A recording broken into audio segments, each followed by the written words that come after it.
Chapter 22. Return to Istanbul. I hated the 15 months I spent in Tokat. I had stifled under a sense of frustration, had I missed the sight and sound of the sea from Kulalai's wide windows.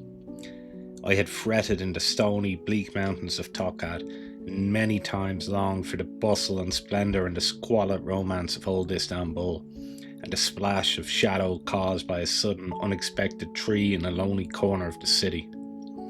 I had hated the dust and bareness of Tokat, had missed the green of trees and the cool, sweet look of grass. I had starved for all these things, yet had never fully realised it until that morning we were told we were being sent back to Kulalai again, 3 months sooner than anticipated. The same old weary buses came to take us to Samsun, where we would board the boat for home. But 20 miles or so before we reached Samsun, they broke down, one after the other, and we had no alternative but to walk the distance to Samsun. We started off well enough, through the clear night, and at first we walked swiftly, then slower and slower as the night wore by. Before many miles had been covered, we were footsore and weary, and our throats ached with thirst. We became almost stupid with tiredness, began to see before us the vague shapes of apartments or mosques, rather like the sort of mirage a traveller may see in the desert. Always the vague, indistinct shapes were a little ahead of us, and never could we catch up with them. Sometimes they disappeared altogether, and we marched along sleeping as we marched, and all our uneasy dreams were coloured by the sight of brown, tumbling rivers, and we clearly heard the sound of their rushing, soft waters. All the time our parched mouths burned like fires, and we leaned against each other dazedly, trying to snatch sleep, not knowing even whether we were walking in the right direction. Sometimes one of us would shout, "Samsun! Samsun!" and our tired eyes would come apart, and because of the intensity of our desires for a moment, we would indeed see the morning silhouette of Samsun lying before us, even though it was still night.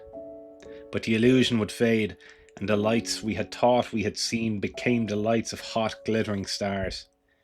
Once we passed the first of the derelict buses lying at the side of the road, and we shouted to the sleeping driver, asking where the rest of the students, and he told us drowsily that, like us, they were walking to Samsun. We envied them, the start they had in front of us. "How much farther?" we asked, and the driver replied, "Another 10 miles. Our spirits and our bodies groaned against this. We thought of the hard stretch of road that still lay before us and the boat that would take us to Istanbul. We wondered how we would ever have the strength to reach that waiting boat in time. "Water?" we asked him. "Do you know where we can find water?"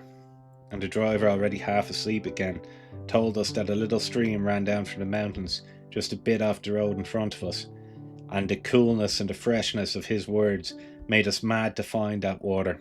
On we went, looking everywhere for the little stream that ran from the mountains, and we tortured ourselves with the sweet sound it would make in our ears, of the coldness of the water against our lips. But we never found that little stream.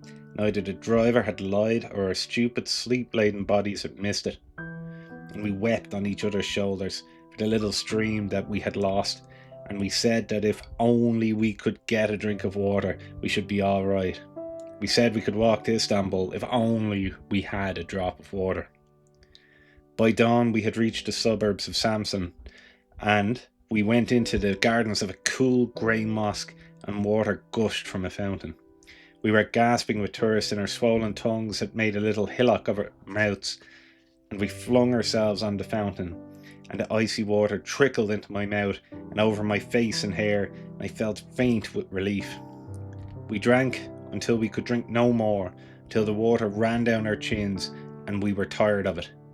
On we stumbled to Samsun, this time complaining that our feet hurt, for we had had no time to notice the aching of our feet, whilst the greater need for water held us.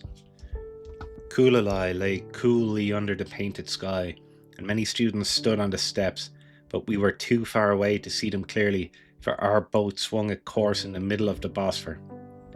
Long-distant boats did not stop at so insignificant a boat station as Cengizköy, so that it was necessary for us to go to Galata docks in order to board another smaller boat to take us back to Kulalai.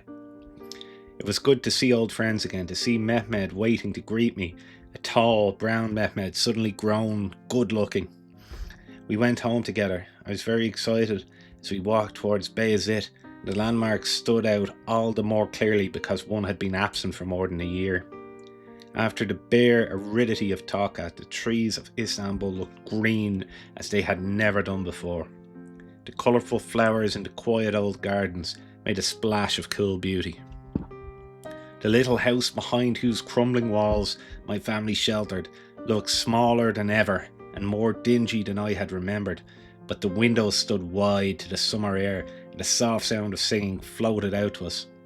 We looked at each other, Mehmed and I, and smiled in that rare moment of understanding, for it was my mother's voice that sang for us that morning, and we peeped in through the downstairs window and saw her at her eternal tracing of designs, her figure bent over the sloping board, her face tranquil as though some intricate piece of work had come right for her.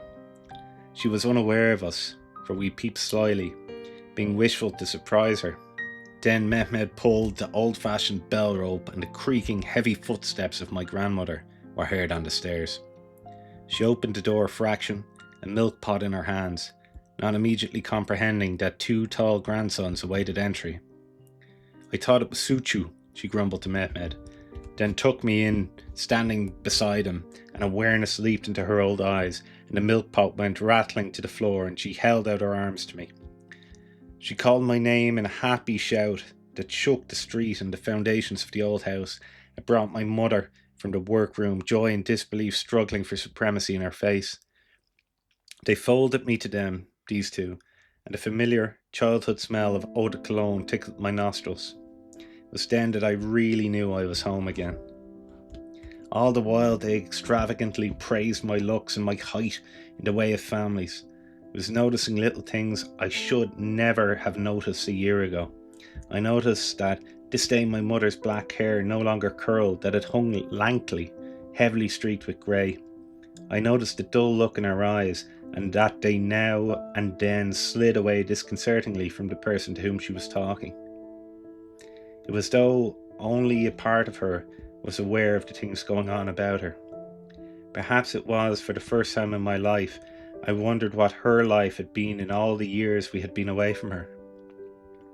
I wondered if she had forgotten the quiet young man who had been my father, and the gay, pretty young woman who had been herself in my childhood, with her fashionable silk dresses. I thought of the young wife who sat in my grandmother's salon and sipped coffee with the neighbours, never raising her voice above a whisper, never putting forward an opinion for fear she should be frowned upon. I looked at the changed face and wondered about her. The fastidiousness, the young woman she had been, would never have permitted her hair to lose its lustre, its springy curl, or her figure to thicken, albeit it was ever so faintly perceivable. I suppose the years of grinding poverty had taken their toll, and even though nowadays money appeared to be no longer a problem, yet she looked as if she dared not sit back, dared not relax, lest poverty come leaping back through the window again. She looked so tired and worn that summer morning, despite the seeming tranquility of her face, the smile which had momentarily lighted her eyes when she first saw us. Her smiles were so brief that I could not help wondering whether half the time she were aware of her children or not. I looked back down the years to the day she had heard of my father's death. I remembered the night our house burned, the fever that had held her captive for weeks, and I thought that had she not had my grandmother with her through those weary days, she could not have kept her sanity. My grandmother was so essentially sane that her mere presence was a sort of ledge for my mother to rest upon. Few of us know the dreams or the longings of our own, and that long ago morning when Mehmed and I stood together in the little house that has now gone, taking our secrets with it, I was unaware of the dark menace the future held. Muazzez was on holiday too, her long-legged 13-year-old self as delicious, as refreshing as iced water on a hot day. She brought a note of youthful innocence into the house and seemed very close to my grandmother. I remember one day when the sunlight poured into the salon, when the piled up flowers were touched to brief glory, when my mother, looking unexpectedly like a young girl again, confessed to her longing to possess a garden once more. I remember wishing that I could satisfy that longing, that I had finished with schooling and the indignity of having to accept pocket money from her. One afternoon I planned to see Suna, who did not know I was back again in Istanbul, who probably would not have cared had she known. I walked to the street where she lived and hesitated for a few moments at the corner. I looked down its empty, sun-drenched length and toyed with the unsubtle idea of passing her house and the chance that she might be at the salon windows. There were big houses in that street, big and grey and ugly, and since the war, they'd housed many families. I changed my mind and turned back to walk to Galata Bridge. I mingled with the hurrying crowds, the peddlers and the noisy trams, and I thought that when I reached the bridge, I would turn my back on all of them and watch the busy boats on the Bosphor, which I had missed for so long. But I did not get that far after all, for halfway there, standing together on a quiet corner, stood a young officer and a girl in a gay red dress. And something about the stand of that girl held my feet sentinel, for it was Suna who stood there, looking so intimately into the face of a new lieutenant. They were unaware of me, and somehow or other I did not want to go to Galata to see the boats after all. I retraced my steps home.